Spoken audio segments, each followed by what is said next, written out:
Hello বন্ধুরা, আশা করি সবাই ভালো আছেন। তো আমি আজকে ভিডিওতে আসার একটি কারণ, ওইটা হলো আজকে প্যারিসে 24 সালের মধ্যে প্রথমবারের মতো তুষারপাত হচ্ছে। তো জিনিসটা আসলে আমাদের আমরা যারা দেশের মধ্যে আছি বা আমরা যারা ইউরোপের বাইরে আছি, ওরা এই জিনিসটা বেশি ফিল করে।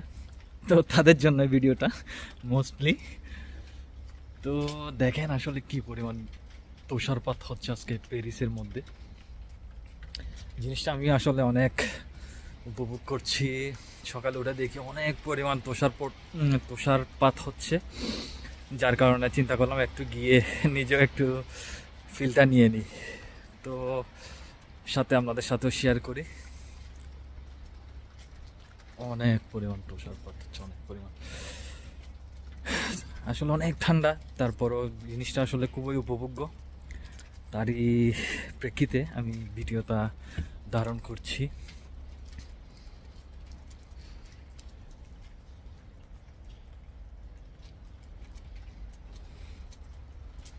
কি পরিমাণ তুষারপাত আসলে, তা